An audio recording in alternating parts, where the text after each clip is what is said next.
In the merciless heart of the Arizona Territory, 1885, human cruelty and divine mercy collide in a tale that would be whispered around campfires for generations. A young mother, betrayed by those who promised safe passage, now lies abandoned in the scorching desert, robbed of everything but her will to survive and the precious bundle she holds close, her infant child. Vultures circle overhead, nature's patient observers, as her lips crack and her hopes fade with each setting sun. But fate has other plans. 50 miles away, in a sprawling ranch house, a wealthy cowboy hears whispers of a woman gone missing. Something about this story gnaws at his soul, won't let him rest. Against all reason, he saddles his horse and sets out alone, following nothing but broken wagon tracks and his own stubborn heart. What drives a man to risk everything for a stranger's life? Before we jump back in, tell us where you're tuning in from. And if this story touches you, make sure you're subscribed, because tomorrow I've saved something extra special for you. Sarah Miller discovered early in life that dreams could shatter as easily as the glass in the daguerreotype frame she now held, its edges worn smooth from constant handling. The image showed a younger version of herself, standing proud beside Thomas Sr., her late husband, on their wedding day just 18 months ago. His eyes sparkled with promise, his hand resting protectively over her already swelling belly. Now that photograph was all she had left of him, save the infant sleeping in the makeshift cradle beside her. The late afternoon sun filtered through the canvas of the wagon, casting long shadows across her son's peaceful face. Young Thomas, barely 4 months old, had his father's strong chin and her own dark curls. Sarah traced a finger along his tiny cheek, marveling at how something so perfect could emerge from such profound loss. 6 months ago, the influenza that swept through their Kansas town had taken Thomas Sr. in less than a week, leaving Sarah with a newborn, a mountain of medical debts, and her husband's final words echoing in her ears. "California, Sarah, take our boy to California." The gold rush might have ended years ago, but opportunity still beckoned from the West Coast, where her sister Mary had written of flourishing orchards and endless possibilities. The wagon train had seemed like Providence when it stopped in town. Led by a man named Marcus Fletcher, who carried himself with the authority of a preacher but spoke with a businessman's persuasive charm, the group promised safe passage to Sacramento for a reasonable fee. Sarah had sold everything, the furniture, the farm equipment, even her mother's cherished silver, to secure their spots. "Mrs. Miller," Fletcher's voice called from outside, interrupting her reverie. "We'll be stopping soon to make camp. Best secure your belongings." Sarah carefully wrapped the photograph in a piece of calico and tucked it into her carpet bag. The first week of travel had taught her to be meticulous about storage. The rough terrain showed no mercy to delicate items. She'd already lost one of her few remaining teacups to a particularly jarring bump. The wagon rolled to a stop, and Sarah lifted Thomas into her arms, wrapping him snugly in the quilt her mother had made for his birth. Outside, the evening air carried the scent of sage and dust, familiar companions on their westward journey. The other travelers were already setting up camp with practiced efficiency: the Hansons with their 4 children, the elderly widow Conway, and the 3 Richardson brothers, who kept to themselves at the edges of the group. Fletcher strode through the camp, his coat somehow remaining dust-free despite the day's travel. "Circle the wagons tight tonight," he announced. "We're entering hostile territory." His eyes lingered on Sarah for a moment longer than necessary, and she pulled Thomas closer, trying to shake off a sudden chill that had nothing to do with the desert evening. "Here, let me help with that." Emma Hanson appeared at Sarah's side, reaching for a water bucket. The older woman had taken Sarah under her wing from the start, sharing travel wisdom and extra portions of her bean stew. "You look tired, dear. Why don't you let me take Thomas while you rest?" Sarah smiled but shook her head. "Thank you, but he'll be fussy without his feeding soon. I'll manage."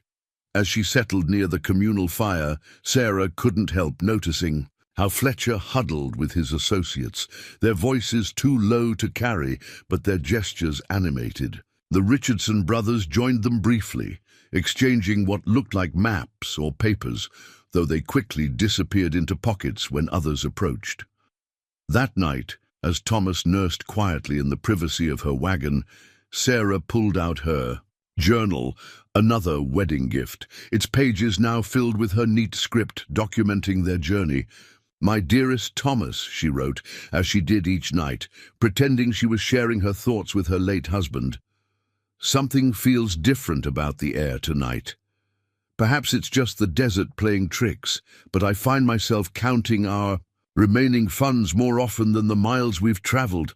I pray I'm being foolish, that these shadows in my mind are nothing more than a widow's worries." She didn't finish the entry. Tomorrow would be another long day, and sleep was a precious commodity. But as she drifted off, one hand resting protectively on Thomas's cradle, Sarah couldn't shake the feeling that she had missed something important, some detail that would later prove crucial. The desert wind whispered against the wagon canvas, carrying with it the faint sound of men's voices and the distant howl of a coyote. Dawn arrived with an unsettling silence. Sarah woke to find Thomas fussing quietly, his usual morning coos replaced by restless whimpers. The camp outside seemed oddly still. No clatter of cooking pots, no morning chatter of the Hanson children. Holding Thomas close, she pushed aside the wagon's canvas flap and stepped into a world turned wrong. The other wagons were gone. For a long moment, Sarah stood frozen, unable to process the empty clearing before her. Where last night 6 wagons had formed a protective circle, now only scattered ashes and trampled grass remained. Her own wagon stood alone against the vast desert landscape, like a forgotten tombstone in an endless cemetery. "Hello?"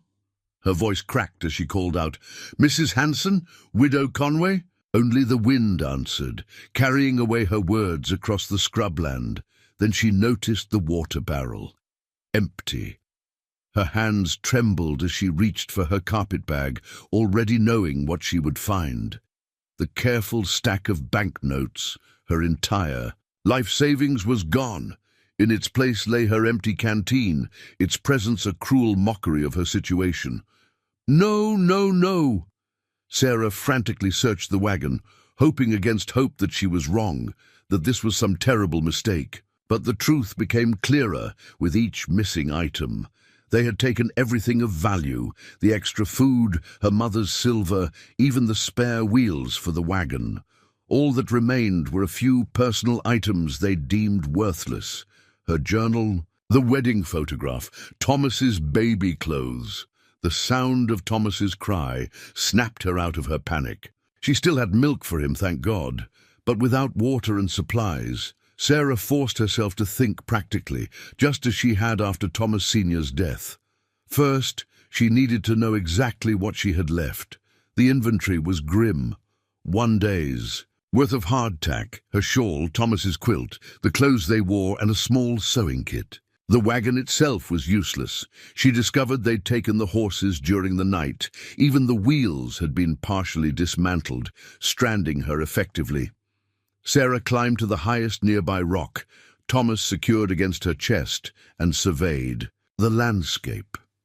The morning sun was still low enough to cast long shadows, helping her spot the wagon tracks leading west. They must have left hours ago, probably in the darkest part of night. To the east lay the direction they'd come from, but she knew the nearest town was at least 4 days' travel by wagon. A glint of metal caught her eye. Half buried in the sand, near where Fletcher's wagon had been parked, lay a small tin cup. Sarah scrambled down to retrieve it. Any container might mean the difference between life and death. As she picked it up, a piece of paper fluttered from beneath it. The handwriting was crude but legible. "Some debts can only be paid in blood. Your husband should have known better." The words hit Sarah like a physical blow. Thomas Sr. had never mentioned any debts beyond the medical bills. What had he gotten involved in? Had Fletcher sought them out deliberately? The questions swirled. In her mind, useless now except as confirmation that this abandonment was no accident. Thomas fussed again, and Sarah forced herself to focus. The desert sun was climbing higher, and with it, the temperature. She had to make decisions quickly. The wagon tracks led west, but following them would be suicide. Fletcher and his men were mounted and hours ahead. East meant certain death by exposure. That left north or south. Sarah remembered Thomas Sr. teaching her about the desert during their courtship.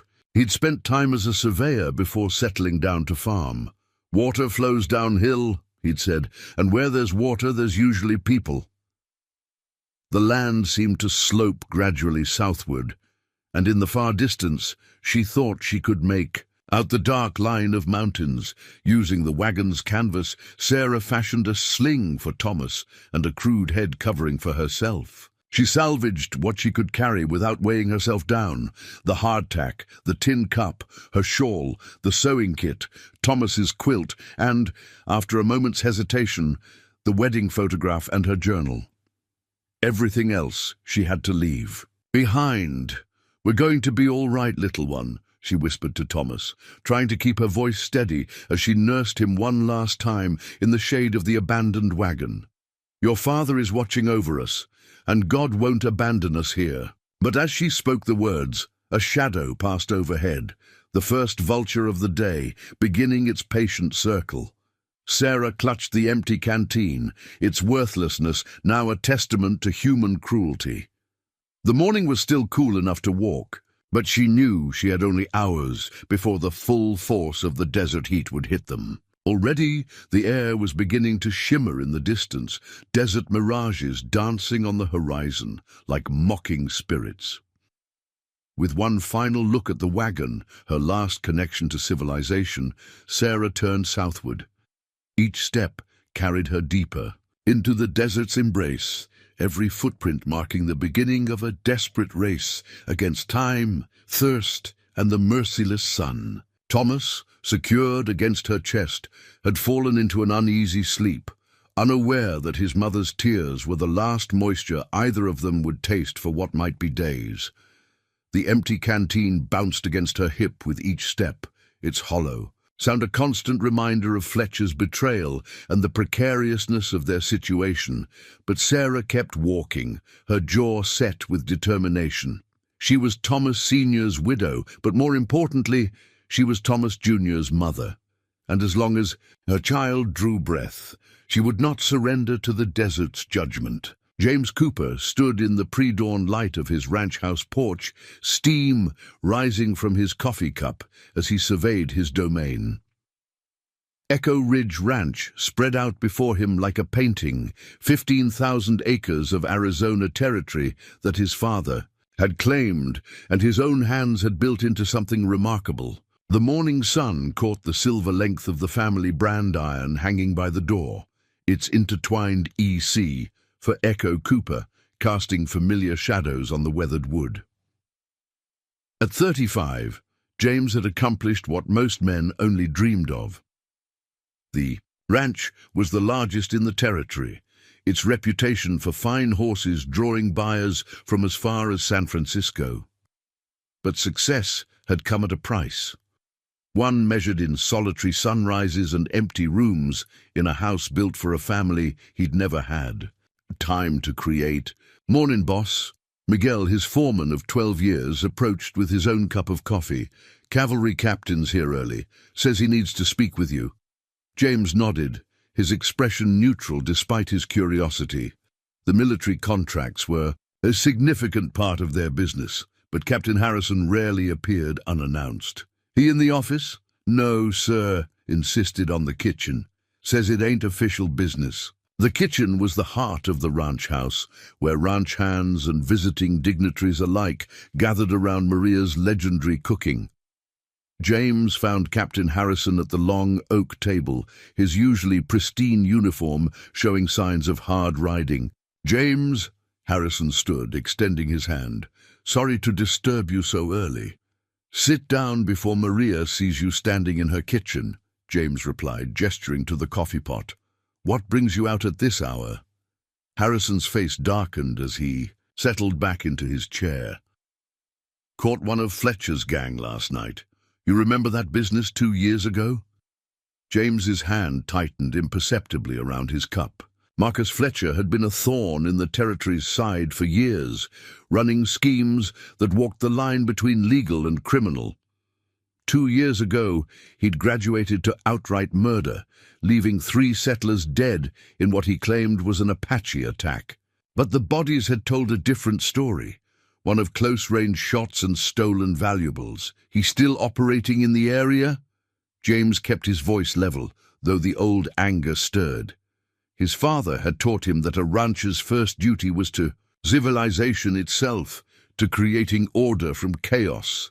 Fletcher represented everything that could turn the territory back into wilderness. That's why I'm here. Harrison leaned forward. Fellow we caught was drunk, talking about a new scheme. They're running wagon trains now, promising safe passage to California. Only the wagons never make it that far. Maria appeared with a plate of biscuits, her dark eyes taking in the serious expressions before tactfully withdrawing. James waited until her footsteps faded. How many? Don't know exactly, but here's what got my attention. Last week in Kansas, they picked up a young widow and her baby. Name's Miller. My sister-in-law wrote about her, said she sold everything to make the journey. Harrison paused. Way our prisoner tells it, Fletcher's got something personal against her family. Plans to leave them in the desert once they're far enough out that no one will find them. The family brand iron caught the morning light again, its shadow longer now. James thought of his father's words the day he'd first pressed that iron into cattle hide. A brand ain't just about ownership, son. It's about responsibility. Everything that bears our mark is under our protection. When did they pass through? James was already calculating distances in his head. 3 days ago, heading west by southwest, following the old Mormon trail for now, but knowing Fletcher, he'll leave that soon enough. James, Harrison hesitated. This isn't your responsibility. I've got patrols out looking, but James was already standing, his mind made up. Your patrols don't know the backcountry like I do. Besides, he allowed himself a grim smile, I've been meaning to test that new stallion we broke last month. Within an hour, the ranch was humming with purposeful activity. Miguel coordinated supplies, while James studied maps in his office, marking water sources and likely routes. He knew Fletcher's type. They'd avoid established trails once they were ready to make their move, seeking the isolation that made their crimes possible. The stallion, a magnificent blood bay named Thunderhead, stamped impatiently as the saddle. Bags were packed. Water, dried beef, medical supplies and ammunition. James had seen enough desert tragedy to know what might be needed.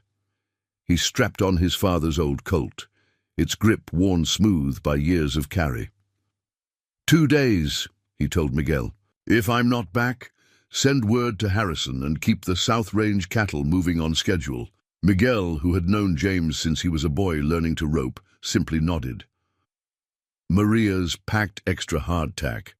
Says to bring them back for a proper meal. The sun was fully up now, promising another scorching day. James mounted Thunderhead, feeling the horse's eager energy beneath him. The family brand iron glinted one last time as he rode past, its shadow pointing west like a compass needle. God help Fletcher if I find him first, James muttered. But his real concern was for the woman and child somewhere out in that vast, unforgiving landscape. The territory's old-timers had a saying. The desert was nature's crucible, burning away everything but the truth of a person's character. In the next few days, James suspected he'd learn the truth about himself as well. The first day of tracking brought James to a bitter understanding of what he was up against. The desert stretched before him like a deadly chessboard, each move potentially fatal. His grandfather's brass compass, worn smooth by 3 generations of Cooper men, rested heavy in his vest pocket, a reminder that in this landscape, being lost meant more than just missing your way. He'd picked up the wagon train's trail easily enough at first. 6 wagons leaving clear marks in the desert soil, following the expected route. But by mid-morning, he'd found the first sign that something was wrong. The tracks had divided. 5 wagons veering northwest toward California, while a single set of tracks continued west into increasingly hostile territory. "They're separating them," he muttered to Thunderhead, who flicked an ear in response, "getting her far enough out that she can't find her way back." James dismounted, crouching to study the ground more closely. The single wagon's tracks were deeper than the others, suggesting it had been heavily loaded. But alongside them, he spotted something that made his jaw tighten: boot prints, multiple sets, moving parallel to the wagon. They were herding her, like cowboys steering a stray heifer to slaughter. The grandfather's compass caught the sunlight as he checked his bearing. The old man's voice echoed in his memory. "A compass only tells you where you're headed, boy. Knowing whether it's the right direction, that comes from in here." He tapped his chest then, right over his heart. James stood, brushing dust from his knees. The sun was climbing toward noon, and already the heat was becoming oppressive. He'd grown up in this territory, knew its moods and dangers like he knew his own reflection, but even he wouldn't want to be out here without proper supplies. The thought of a woman and infant trying to survive, Thunderhead nickered softly, drawing his attention to movement in the distance. A dust devil danced across the landscape, but something about its motion seemed wrong. James pulled his spyglass from his saddlebag, focusing on the disturbance riders. 3 of them, moving fast and light, heading back the way he'd come. The Richardson brothers, he'd bet his ranch on it. Fletcher's favored enforcers, known for doing the jobs too dirty, for even their boss to handle directly. "They're finished with her then," James said grimly, collapsing the spyglass. That meant Sarah Miller and her child were already alone out there, if they were still alive. The thought spurred him back into the saddle, Thunderhead responding instantly to his urgency. They rode hard for the next few hours, stopping only briefly at midday to water the horse and check their direction. The wagon tracks were becoming harder to follow as the terrain grew rougher, but James had spent too many years tracking strays not to recognize the signs. Broken brush, displaced rocks, the occasional deep rut where the wheels had struggled. Late afternoon brought him to a rise overlooking a broad valley.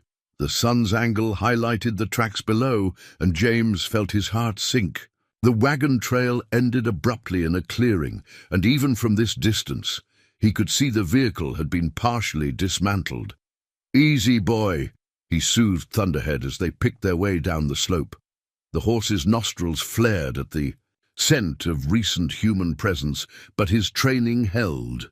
The abandoned wagon told its own story. James moved methodically around it, reading the signs like a newspaper. They'd taken the horses, of course, and anything of value. But it was the smaller details that painted the fuller picture. A child's toy dropped in haste, a page torn from a Bible scattered by the wind, and most telling, the careful way essential supplies had been removed while personal items were left. "Scattered! This wasn't a robbery gone wrong," he told Thunderhead as he examined the dismantled wheels. "This was planned. They wanted her stranded." The compass seemed to grow heavier in his pocket as he considered his next move. The sun would be setting in a few hours, and tracking in the dark was asking for trouble. But something caught his eye. Footprints, leading south, small and close together, made by someone carrying a heavy burden. James pulled out his father's old pocket watch, another family heirloom that had guided generations of Coopers. The desert would soon transform from furnace to freezer, and if Sarah Miller was out there without shelter— "What do you say, boy?" He patted Thunderhead's neck. "Think you've got a few more miles in you?" The stallion tossed his head as if insulted by the question.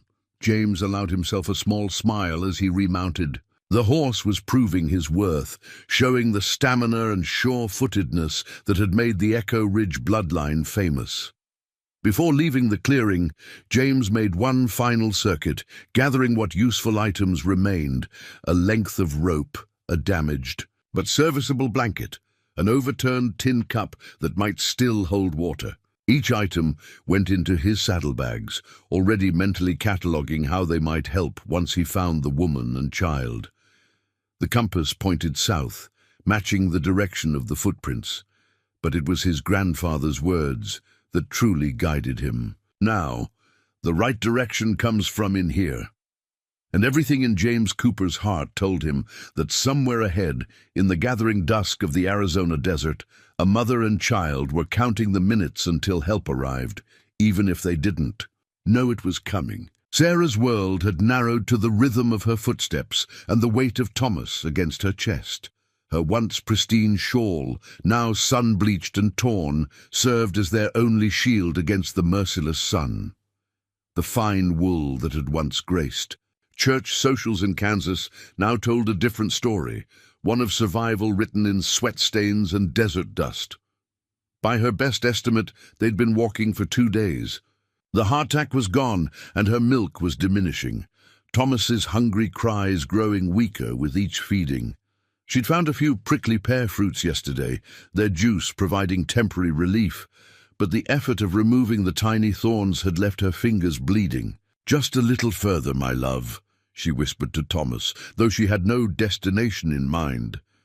The mountains remained stubbornly distant, floating like a mirage on the horizon. Her cracked lips formed silent prayers with each step, counting. At them like rosary beads. The sun climbed higher, and Sarah forced herself to remember Thomas Sr.'s lessons about desert survival. "Watch the lizards," he'd told her once, explaining how they moved from shade to shade. Now she followed their example, plotting her course between patches of shadow cast by rocky outcroppings and scraggly vegetation. Near midday she spotted a promising cluster of rocks, tall enough to provide shelter until the worst heat passed. As she drew closer, her heart leaped at a familiar sight: the waxy leaves of a desert sage plant. Her mother had used sage tea for everything from fevers to stomach ailments. More importantly, its presence meant there might be water nearby. The day rocks formed a natural alcove, and Sarah nearly wept with relief at the pocket of cool shade within. She eased Thomas from his sling, laying him gently on her shawl. His skin felt too warm, his usually bright eyes dull with dehydration. "Look, what Mama found," she crooned, reaching for the sage. Her hands shook as she stripped a few leaves, placing one in her mouth to chew. The bitter oils provided little moisture, but helped with the thick feeling on her tongue. She wiped a crushed leaf gently across Thomas's lips, and he stirred slightly. At the taste, using her shawl as a shelter, Sarah began examining their sanctuary more closely. Years of wind and rain had carved shallow depressions in the rock face, and in one she found treasure, a small pool of rainwater, no bigger than her palm but wonderfully clean. She nearly cried at the sight, forcing herself to take only tiny sips, saving most for Thomas. As the afternoon heat built, Sarah's mind began to wander. The desert played tricks with light and shadow, turning brush into advancing figures, rocks into waiting wagons. She found herself talking to Thomas Sr., telling him about their son's first smile, his strong grip, how brave he was being. "You'd be so proud of him," she whispered, her voice rough from thirst. "He hasn't complained once, not like those church ladies' babies, always fussing over nothing." She laughed, then caught herself. She had to stay focused. Desert madness could kill as surely as thirst. To keep her mind sharp, she began cataloguing everything in her possession.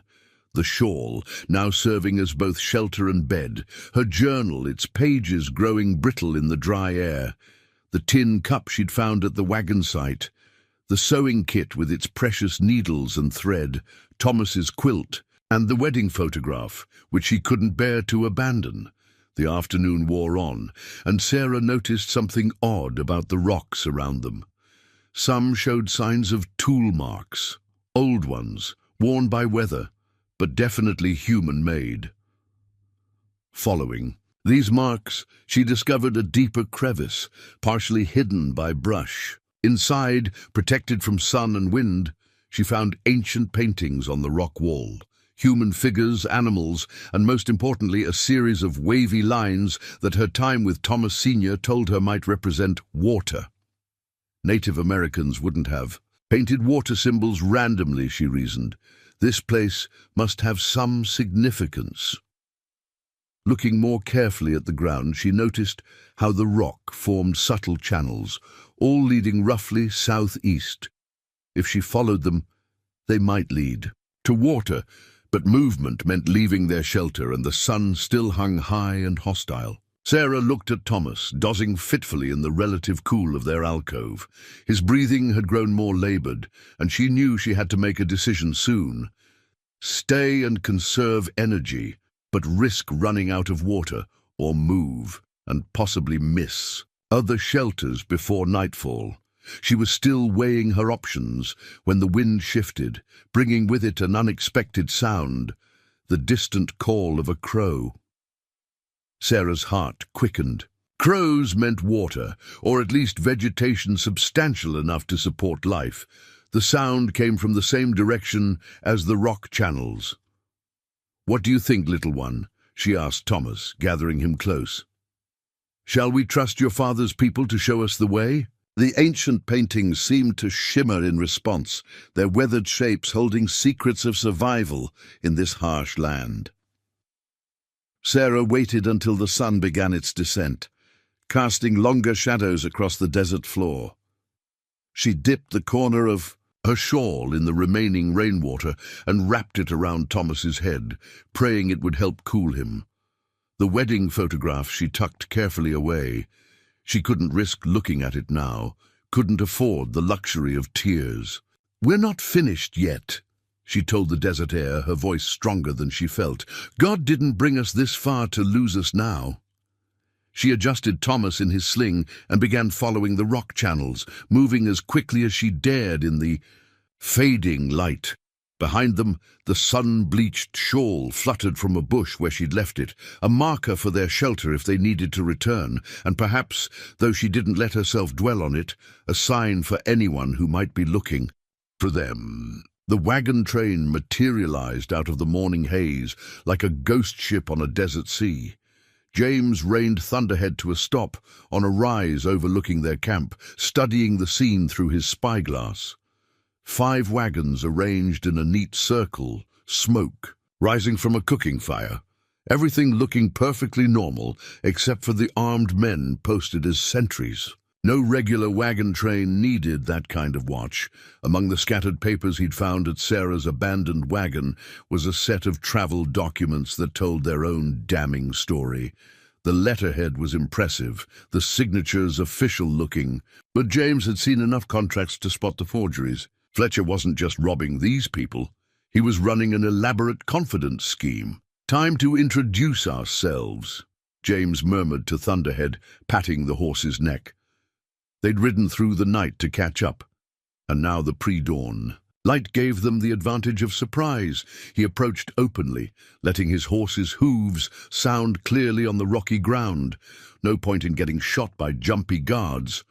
The nearest sentry straightened, rifle raising slightly. "That's close enough," the man called out. James kept his hands visible, voice carrying easily across the morning air. "Looking for Marcus Fletcher. He around." Movement near the central wagon drew his attention. Fletcher emerged, looking exactly as James remembered him, tall and well-dressed, with the smooth manner of a snake oil salesman. "James Cooper," he called out, feigning warmth.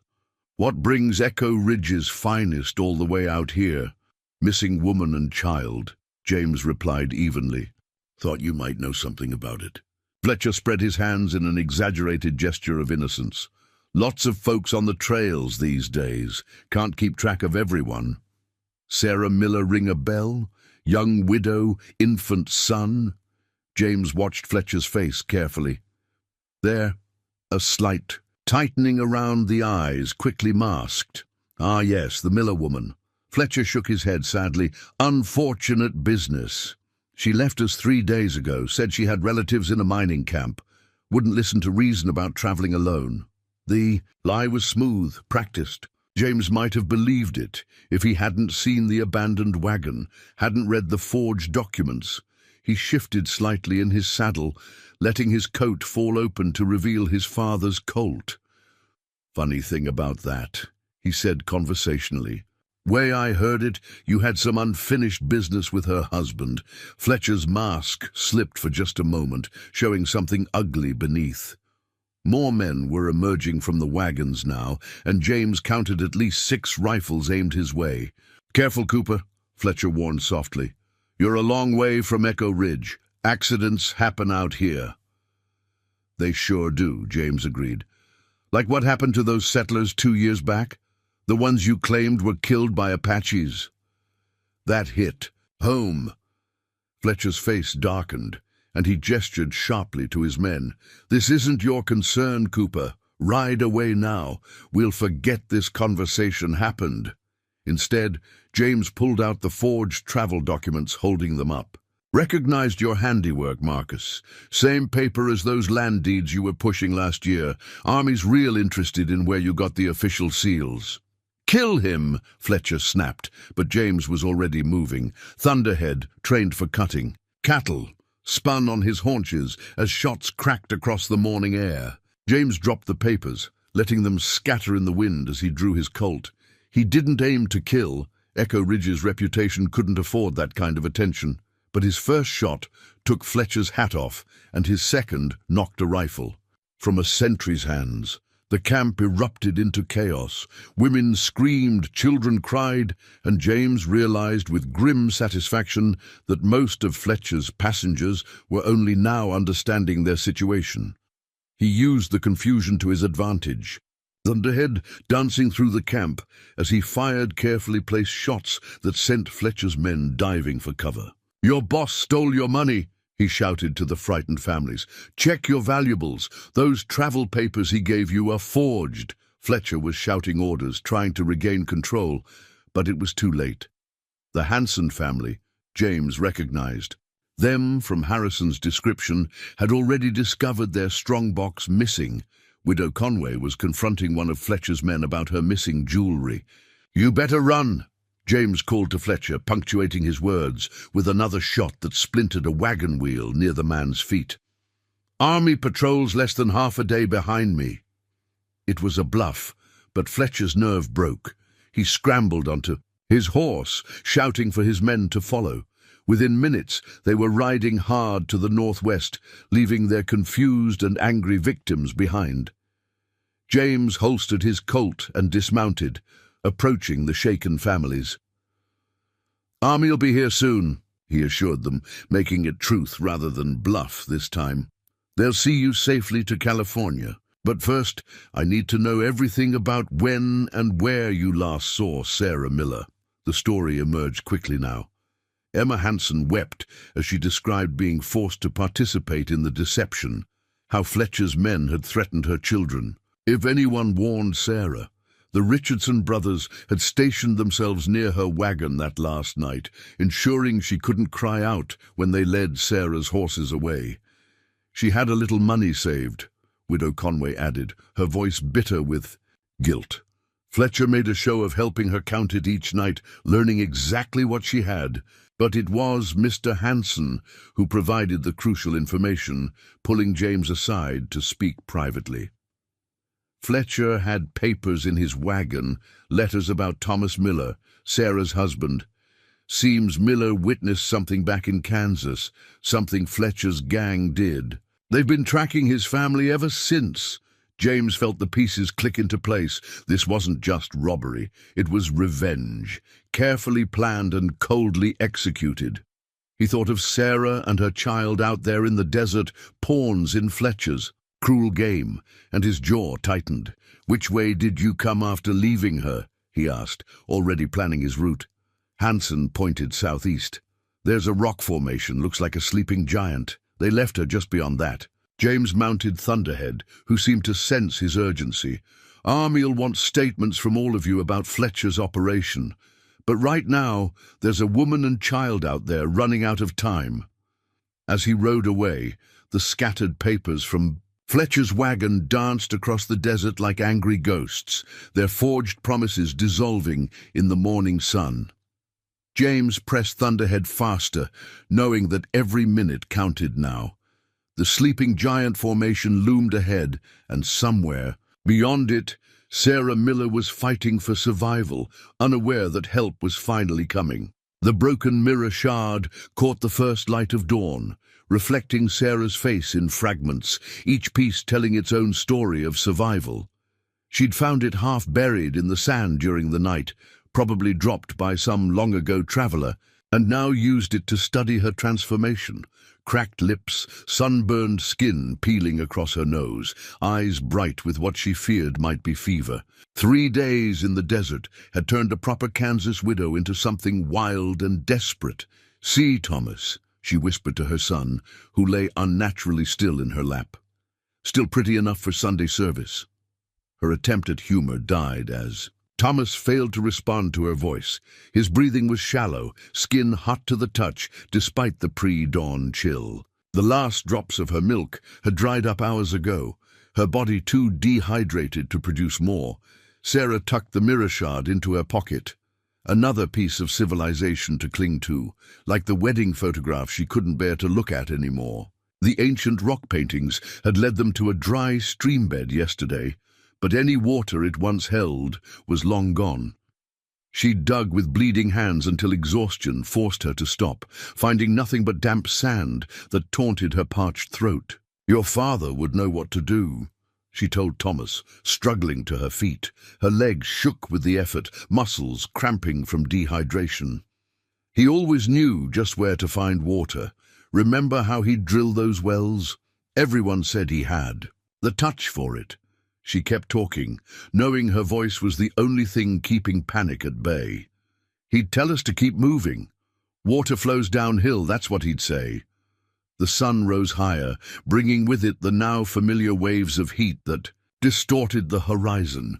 Sarah had learned to distrust her eyes. The shimming mirages had led her astray too many times.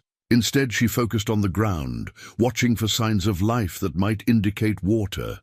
The tracks of small animals, patches of greener vegetation, the flight patterns of the few birds that braved the desert day. By mid-morning, Thomas had stopped sweating. A bad sign, she knew. Her own skin felt paper dry, and the world had taken on a strange, dreamlike quality. Twice, she caught herself walking in circles, her mind wandering to cool Kansas creeks and rain-washed gardens. "Stay awake," she commanded herself, pinching her arm hard. Stay awake for Thomas, the broken mirror shard pressed against her hip as she walked, its sharp edges a reminder of reality. She pulled it out, using it to signal in wide arcs. 3 short flashes, 3 long, 3 short, the distress signal Thomas Sr. had taught her, though she couldn't remember why anymore. The sun caught the glass, sending brilliant beams across. The desert. Like stars, she thought. Like the stars Thomas Sr. used to name for her on summer nights. A sound made her turn, a coyote's yip, closer than she'd like. They'd been following for hours, growing bolder as she weakened. Sarah clutched, Thomas tighter, knowing she had to find shelter soon. The predators would wait until nightfall, but they would come. "Sing with me, little one," she whispered, her voice cracking. "Amazing grace, how sweet the sound!" The hymn felt wrong in the desert silence, but she forced herself to continue. Let the coyotes hear. Let them know she wasn't finished yet. The afternoon brought clouds, real ones, not mirages, building like towers in the eastern sky. Sarah watched them with desperate hope, remembering how afternoon thunderstorms would sweep across the Kansas plains. But these clouds were too high, too distant. They would spend their precious water somewhere else, leaving her with nothing but their shadows. As the sun began to set, Sarah found herself facing a decision she'd been avoiding all day. The mountains still loomed to the south, no closer than before. Her strength was failing, and Thomas needed help now, not in hours or days, but now. She sank to her knees, cradling her son. In the fading light, She could almost pretend he was just sleeping. "I'm sorry," she whispered, touching his fevered cheek. "I'm so sorry, my love." For the first time since their abandonment, she allowed herself to weep, though her body had no tears left to shed. The broken mirror caught the sunset, splitting it into 1,000 pieces. Sarah stared at her fractured reflection, barely recognizing the woman who looked back. In one shard, she saw the proper widow who had joined the wagon train. In another, the desperate mother fighting for her child's life. In a third, something else, something stronger than she'd ever thought possible. "No," she said aloud, her voice startling a nearby lizard. "No, this is not how our story ends." Using the last of her strength, Sarah tore strips from her skirt, wrapping them around her bleeding feet. She fashioned a new sling for Thomas, holding him closer to her heart, where her body might share what little warmth and moisture it had left. The mirror shard she positioned carefully on a high rock, angling it to catch the morning sun. Maybe, she thought, just maybe, the first stars were appearing as she began walking again, using them as guides, just as Thomas Sr. had taught her. The coyotes called to each other in the gathering darkness, but Sarah didn't run. She walked with the steady determination of someone who had moved beyond fear, beyond hope, beyond everything except the next step and the precious bundle against her chest. "Amazing grace," she sang again, louder this time, her broken voice carrying across the desert night. "Was blind, but now I see." She walked through the darkness, counting steps instead of stars, humming hymns between cracked lips. The mirror shard glinted occasionally in the starlight, marking her passage like a broken dream. Behind her, the coyotes followed, patient now. They knew what Sarah was finally admitting to herself, that she was walking into what would either be her salvation or her last night on earth, but she kept walking because that's what mothers do. They keep going when there's nothing left, when hope is just a memory and strength is just a word. They keep going because stopping isn't an option, because the weight in their arms is more precious than their own survival. Sarah Miller walked into the desert night, her son held close, her fractured reflection left behind to catch the morning sun. She walked because she was her son's only chance, his only hope. She walked because she was his mother, and mothers don't give up, not even when the desert demands it. In the pre-dawn darkness, something caught James's eye, a flash of light, brief but distinct, coming from a distant ridge. He pulled Thunderhead to a stop, studying the horizon intently. There it was again. 3 short flashes, 3 long, 3 short. A distress signal.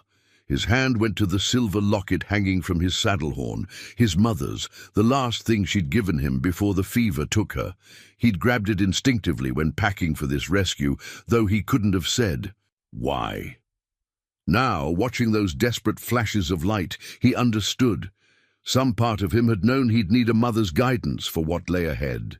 "What do you think, boy?" he murmured to Thunderhead. "Worth a look?" The horse's ears pricked forward, nostrils flaring as he tested the wind. James had learned to trust his mount's instincts. They'd saved his life more than once in territory. Like this. The sun was rising now, painting the desert in shades of amber and rose. James used his spyglass to scan the ridge where he'd seen the flashes. Something reflective was catching the light, glass or metal, deliberately positioned. Too intentional to be accident, too regular to be natural. He'd been following Sarah's trail for hours, having picked it up again after his confrontation with Fletcher's wagon train. The signs told a story that made his jaw clench. Stumbling footprints growing further apart as exhaustion set in. Places where she'd clearly stopped to rest, desperate attempts to dig for water in dry stream beds. "Come on," he urged Thunderhead forward, keeping one eye on that distant ridge. The horse picked his way carefully through the rocky terrain, his breeding showing in every sure-footed step. James had trained him personally, spending countless hours teaching him to track cattle through worse country than this. Now those same Skills might help save 2 lives. The morning grew hotter as they rode, the sun climbing mercilessly overhead. James watched for signs, noting how the scattered vegetation bent slightly southward, shaped by prevailing winds that sometimes brought rain. If Sarah had any of her husband's surveyor knowledge, she might have noticed the same thing. Near midday, they came upon a sheltered alcove that showed recent signs of habitation. James dismounted, examining the area with practiced eyes. Someone had slept here, leaving behind clear impressions in the sandy soil. A few sage leaves had been stripped from a nearby plant, and he found tiny fragments of a precious water pool scraped nearly dry. "Smart woman," he said softly, finding marks that suggested she'd noted the ancient petroglyphs on the rock face. Following her likely line of sight, he spotted the subtle channels in the rock that indigenous peoples had used for generations to find water. But it was what he found next that made his heart race. Caught on a thorny bush, a piece of sun-bleached wool cloth fluttered like a flag. James recognized it as part of a woman's shawl, deliberately placed. Sarah Miller wasn't just surviving, she was leaving markers, showing a presence of mind that impressed him even as it worried him. Only desperate people left such clear signs. His mother's locket seemed to grow warmer against the saddle leather. James had seen enough death in the desert to know how quickly it could come, how the line between life and death could be as thin as a shadow. But he'd also seen impossible survivals, moments when human will defied nature itself. Thunder rumbled. In the distance, one of the afternoon storms that often threatened but rarely delivered. Still, James studied the clouds with practiced eyes. They were high and likely dry, but their shadows might offer brief respite from the heat. Movement caught his attention. A coyote, slinking away as Thunderhead's scent reached it. The predator's presence this time of day was unusual, suggesting it had been following potential prey. James's hand tightened on his reins. Then he saw it, a flash of white against the red earth ahead.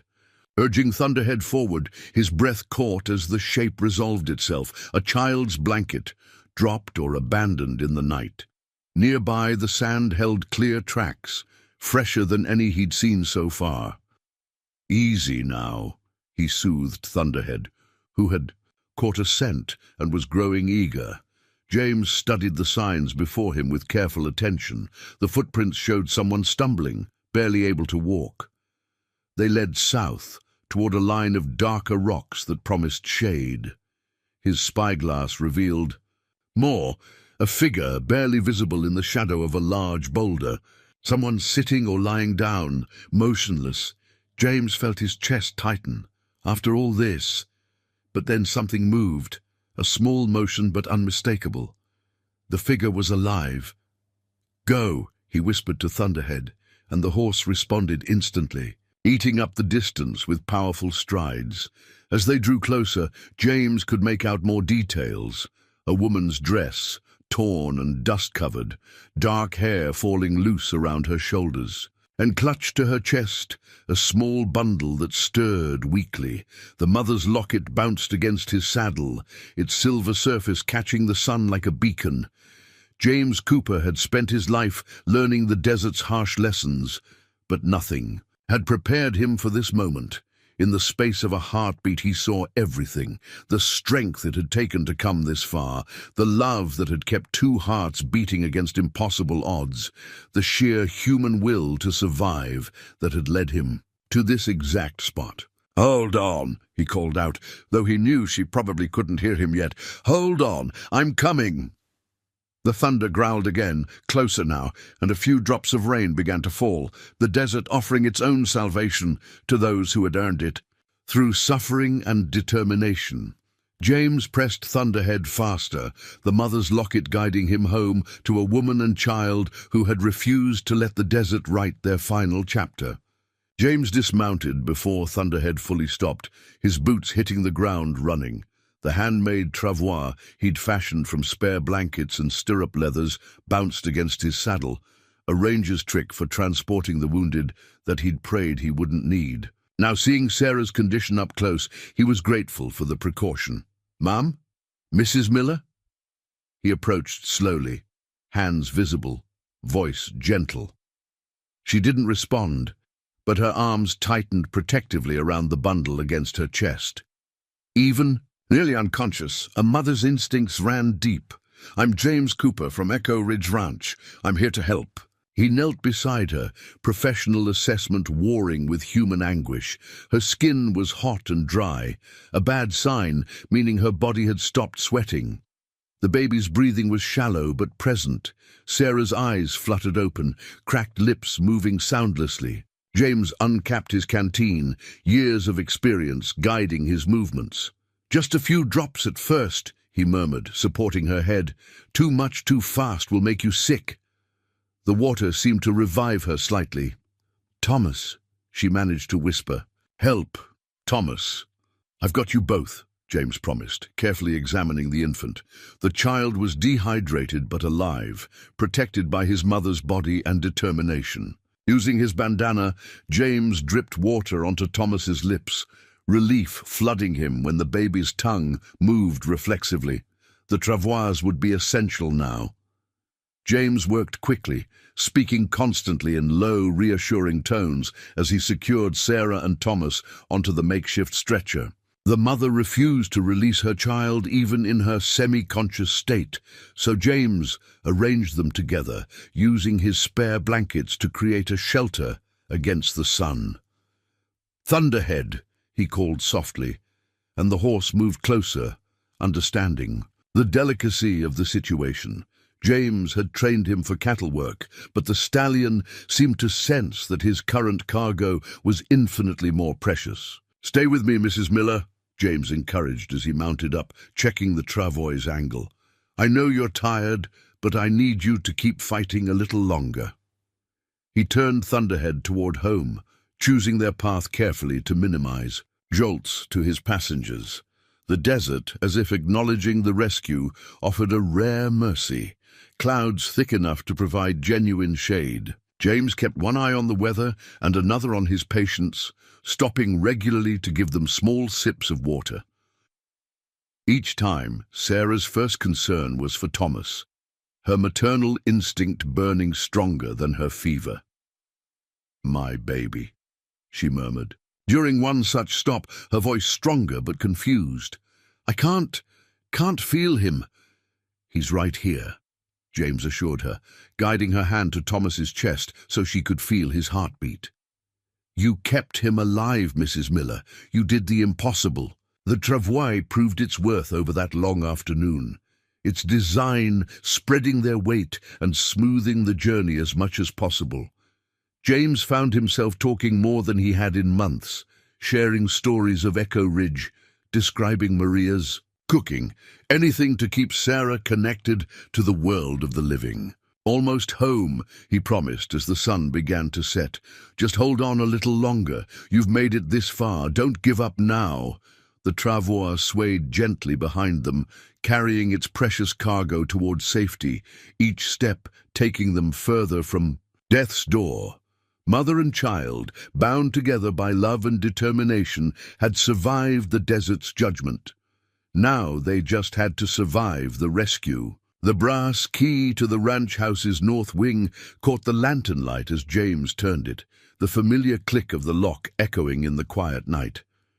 He'd never used these rooms, kept pristine since his mother's passing, but their proximity to the kitchen and their private bathroom made them perfect for his recovering guests. "Maria," he called softly to his housekeeper, who was already turning down the bed linens. "How's the doctor's timing?" 10 minutes, Senor Cooper. I have water heating for the lady's bath." Her efficient movements belied her obvious concern as she arranged pillows and laid out clean towels. They'd spotted Thunderhead's approach from miles out, and the ranch house had sprung into action like a well-oiled machine. Sarah stirred slightly as James carried her inside, Thomas still cradled against her chest. Even in her weakened state, she hadn't relinquished her hold on her son. The cool darkness of the room seemed to ease some of her tension, and her cracked lips moved in what might have been a sigh of relief. "You're safe now," James assured her, carefully settling her on the bed. "The doctor's coming, and Maria here will help get you both cleaned up and comfortable." Miguel appeared in the doorway, his usual stoic expression softening at the sight of mother and child. "Dr. Roberts just passed the south gate, boss, and I've got the men setting up a watch rotation, just in case Fletcher gets any ideas." James nodded his thanks, reluctantly stepping back as Maria took charge. The housekeeper's gentle hands were already untangling Sarah's matted hair, murmuring soothing words in a mix of English and Spanish. Thomas whimpered as Maria carefully examined him, but his cry had more strength than before, a good sign. The key felt heavy in James's pocket as he left them in Maria's capable care. That key had last been used by his mother, opening these rooms to guests in need of shelter and healing. She'd called it her mercy wing, and James finally understood why she'd made him promise to keep it ready. Dr. Roberts arrived in a flurry of activity, his bag already open as he strode through the door. "Dehydration. Exposure, I assume?" he asked briskly, pulling out his stethoscope. "Yes, but they're both fighters," James replied, watching from the doorway as the doctor began his examination. "She kept that baby alive for 3 days in the desert." The doctor's experienced hands moved efficiently, checking vital signs and responses. "She'll need careful rehydration. Too much too fast could shock the system. The infant—" He paused, listening to Thomas's chest. "Remarkable. She must have shielded him with her own body. A few more hours out there?" He didn't need to finish the thought. James had seen enough desert tragedies to know how close it had been. But as he watched Maria and the doctor work, saw colour slowly returning to Sarah's cheeks as they administered small sips of water, he felt something he hadn't experienced since his mother's death, the sense of his house becoming a home again. The key in his pocket seemed to warm slightly, as if approving of its renewed purpose. These rooms, silent for so long, were once again fulfilling their destiny as a sanctuary for those in need, just as his mother had intended. The small wooden rattle was the first gift James brought to Thomas, a simple thing carved by one of the ranch hands, its gentle sound drawing the first real smile they'd seen from the baby. Sarah held it now, watching her son grasp at the smooth wood with recovering strength, each musical shake a reminder of how far they'd come in just a few days. "He's getting his spirit back," Maria observed, setting down a breakfast tray laden with soft-boiled eggs and warm broth. Like his mama, the housekeeper had become Sarah's fierce protector, managing her recovery with a grandmother's wisdom and a sergeant's discipline. Sarah's voice was still rough, but growing stronger. "I never properly thanked Mr. Cooper, James, for finding us, for everything." "He won't hear of thanks," Maria replied, adjusting the curtains to let in more morning light. "But he stops by that door 6 times a day, pretending to check on ranch business." Her knowing smile spoke volumes. It was true. James had maintained a respectful distance, understanding that Sarah needed time to recover not just physically, but from the trauma of betrayal. Yet his presence was constant in small ways. Fresh flowers appearing on the bedside table, books selected from his library, reports from the army about Fletcher's pursuit. The rattle chimed again as Thomas tested his new toy, and Sarah marveled at her son's resilience. The desert had nearly claimed them both, but children, she was learning, lived more in the present than the past. Each day brought new strength, new discoveries, new reasons to look forward rather than back. Dr. Roberts visited daily, his initial concern giving way to cautious optimism. "Keep this up," he said during his morning check, "and you'll be taking walks in the garden by week's end." Sarah nodded, but her hands tightened slightly on the rattle. The thought of open spaces still triggered memories of those desperate days. Yet she knew she couldn't let fear win. couldn't let Fletcher's cruelty shape her future or Thomas's. "The roses are blooming," Maria mentioned casually, noting Sarah's tension. "And the kitchen garden needs experienced eyes. My tomatoes aren't half what they were when—" She stopped, something sad and fond crossing her face. "When?" Sarah prompted. "Gently. When Mrs. Cooper was alive," Maria finished. "She had a way with growing things, like you with that little one there." The rattle's song filled the quiet that followed, Thomas unknowingly bridging the gap between past and present, between loss and new beginnings. Sarah looked down at her son, seeing not just his recovery, but his future. A future she hadn't dared imagine in those dark desert hours. "Perhaps," she said slowly, "we could look at the garden tomorrow, just for a little while." Maria's smile was like sunrise. "Si, Senora, just for a little while." The wooden rattle kept time with their hope, its melody promising that even in the desert of loss, new life could take root and flourish. The silver badge on Captain Harrison's chest caught the morning light as he delivered the news, its official gleam matching the satisfaction in his eyes. "We got them, James. Every last one of Fletcher's gang, including the man himself." Sarah sat in the ranch house parlor, Thomas sleeping peacefully in her arms as Harrison laid out the details. James stood by the fireplace, his quiet presence lending her strength as she heard how justice had finally caught up with her husband's killers. "Found those forged documents you scattered at their camp," Harrison continued. "Led us right to their operation in Kansas. Turns out your husband wasn't their only victim, Mrs. Miller. They'd been running this scheme for years."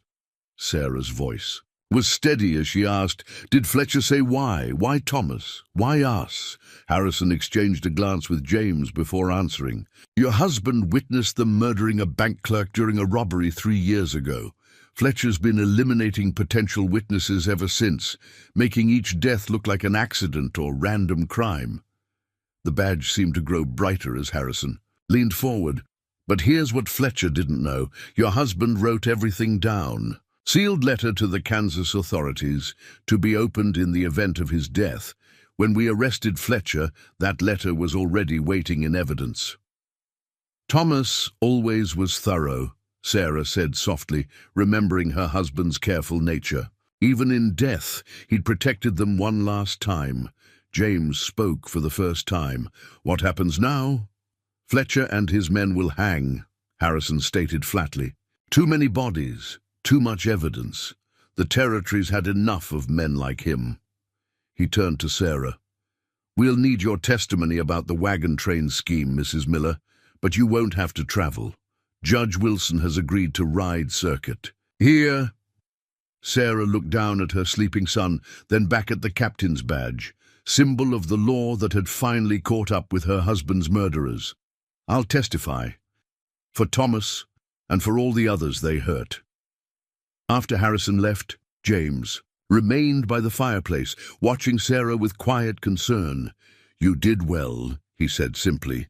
She managed a small smile. "It feels strange, knowing they can't hurt anyone else, but also knowing why Thomas, why my husband died."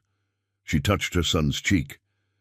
"He saved others by speaking up, and he saved us by writing that letter." "He was a brave man," James agreed. "His son comes by it honestly." Sarah stood carefully, mindful of Thomas's sleep. I think I'd like to visit the garden, the roses Maria mentioned." It was her way of saying she wouldn't let fear win, wouldn't let Fletcher's evil poison her future. James nodded, understanding what wasn't said.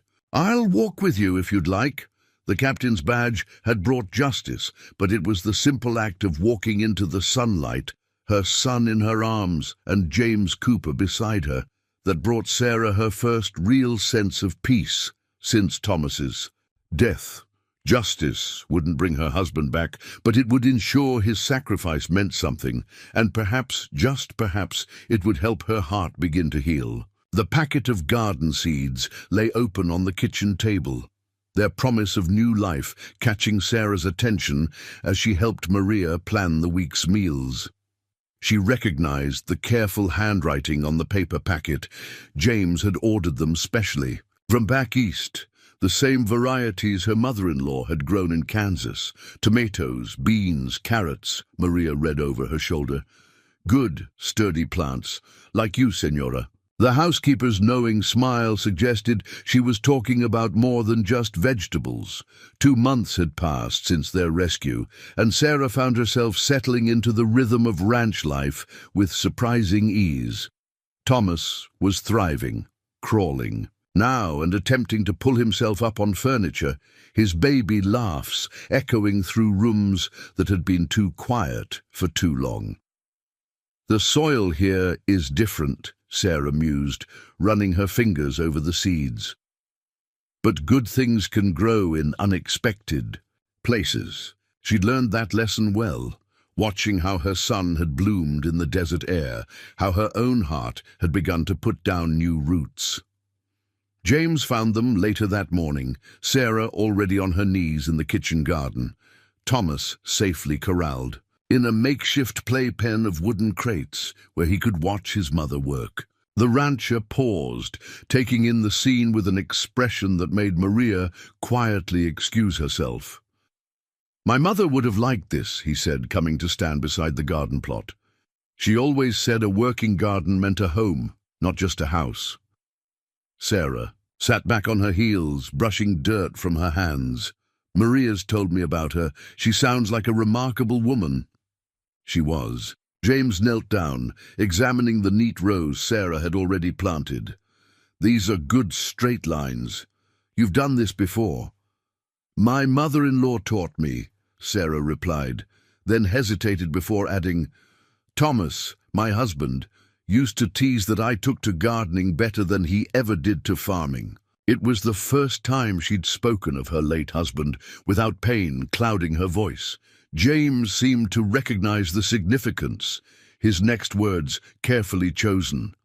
"A garden needs strong roots to survive, but it also needs room to grow in new directions."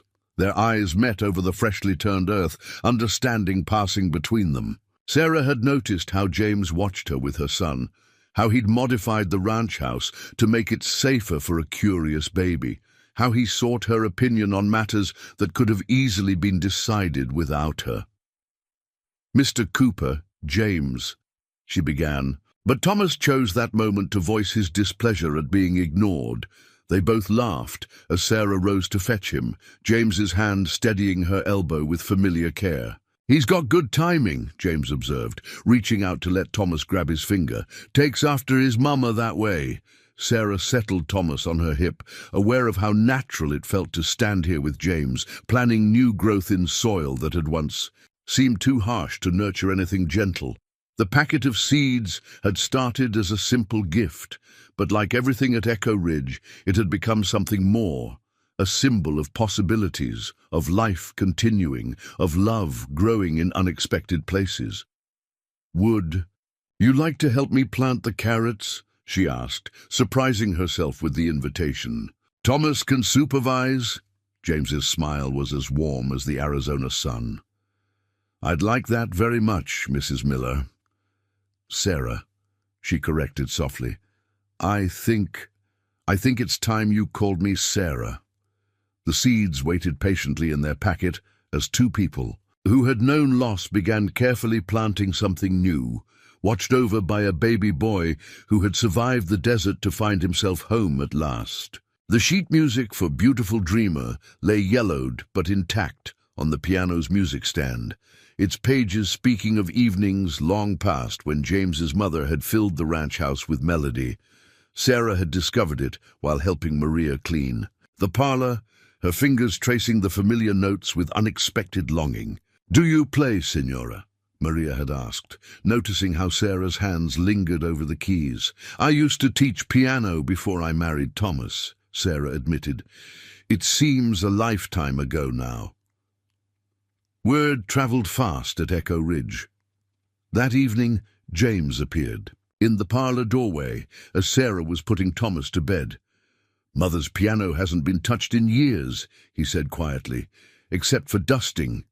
It would be a shame to let it sit silent much longer." Sarah looked at the instrument, a fine Steinway that must have been a challenge to transport to the territory. "Are you sure? It was your mother's." "She would have wanted it played," James replied simply.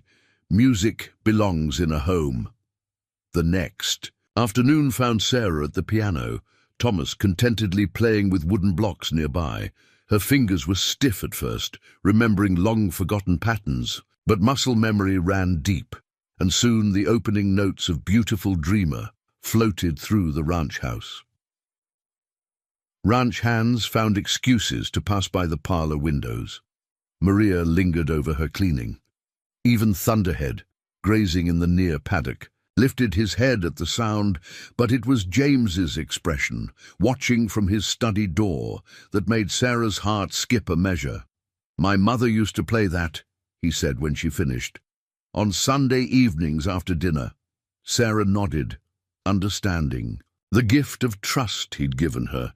"Would you like to hear another? I remember quite a few hymns." Soon, evening music became a tradition at Echo Ridge. Ranch hands would gather on the porch after supper, boots cleaned and hair smoothed, while Sarah played everything from church songs to popular ballads. Thomas would crawl between admirers, collecting treats and attention, his happy babbles a counterpoint to the melody. One evening, as Sarah played Sweet By and By, she felt James standing behind her, close enough that she could sense his warmth. Thomas had fallen asleep in his arms, a sight that no longer surprised anyone at the ranch. "You've brought something back to Echo Ridge," James said softly when the song ended. "Something I didn't realize was missing." Sarah's fingers rested on the keys, the sheet music before her blurring slightly. "You gave us a home when we had nothing. Music seems a small repayment." "Is that all it is? Repayment?" She turned on the piano bench to face him, taking in the sight of her son sleeping peacefully against James's shoulder. The sheet music rustled softly in the evening breeze from the open window, its aged pages carrying memories of another woman who had filled this house with music and love. "No," Sarah whispered. "That's not all it is." James shifted Thomas gently, freeing one hand to touch Sarah's cheek. "Play another?" he asked, but his eyes said much more. Sarah turned back to the keys, her heart beating a new rhythm as she began, "Home, Sweet Home." The old sheet music seemed to glow in the lamplight, blessing this moment when music and love were once again weaving their magic through the rooms of Echo Ridge. The gold ring had belonged to James's grandmother, its simple design reflecting the practical beauty of a frontier marriage. He'd retrieved it from the bank in town that morning, his mother's instructions from years ago echoing in his memory. "Give this to someone who understands that love isn't just about romance. It's about building something lasting together." The evening sun painted Echo Ridge in shades of amber as James helped Sarah mount his gentlest mare. Thomas, securely fastened in a special sling Maria had designed, giggled at the height. These evening rides had become their ritual over the past months, a time when the day's work was done and the desert air turned sweet with cooling promises. "There's something I want to show you," James said, leading them toward the Western Ridge. Sarah raised an eyebrow. They usually rode east, where the terrain was easier, but she trusted him completely now. The trail wound upward, offering expanding views of the ranch below. Sarah had learned to ride well, handling her mount with the same quiet confidence she brought to everything at Echo Ridge. Thomas babbled happily, pointing at passing birds and reaching for the horse's mane. Near the ridgetop, James drew them to a halt. "Just over this rise," he said, helping Sarah dismount. He lifted Thomas from his sling, settling the boy on his hip with practiced ease. They crested the hill together, and Sarah gasped. Below them stretched a hidden valley, its floor carpeted with late-blooming wildflowers. A small stream, rare, treasure in this territory, traced a silver path through the center, feeding a grove of cottonwood trees that glowed golden in the setting sun. "It's beautiful," Sarah breathed. "How did I not know this was here?" "My father called it Cooper's." "Promise," James explained, leading her to a flat rock perfect for sitting. "Said it was the valley that convinced him to build Echo Ridge. Even in the worst droughts, that stream never runs dry." Thomas squirmed to be set down, immediately fascinated by nearby flowers. Sarah watched him explore, her face softening with maternal pride. "He's so confident now. Sometimes I forget he's the same baby who—" She trailed off, the memory of their desert ordeal still tender. "You gave him that confidence," James said quietly. "By never giving up, by showing him that love can overcome anything." He reached into his vest pocket, fingers brushing the ring. "You've taught me the same thing." Sarah turned to him, something shifting in her expression as she caught his tone. The setting sun painted her face in warm light, highlighting the strength and grace that had first caught his attention. "Sarah," James began, his voice rough with emotion, "I'm not a man for fancy words, but I know what I want, what Echo Ridge needs, what Thomas needs." He withdrew the ring, its gold catching the last sunlight. "What I hope you might need too." Sarah's hand flew to her mouth, tears sparkling in her eyes. Thomas, sensing the moment's importance, toddled back to them, reaching for both their hands. "We've both known loss," James continued, holding the ring out to her. "We know love isn't something to take for granted. But I believe, that sometimes God gives us a second chance at happiness, if we're brave enough to take it." The ring glowed between them like a promise made solid. "I'm asking if you'll make Echo Ridge your home permanently, if you'll let me be a father to Thomas and a husband to you, if you'll help me build something even more beautiful than what we have now."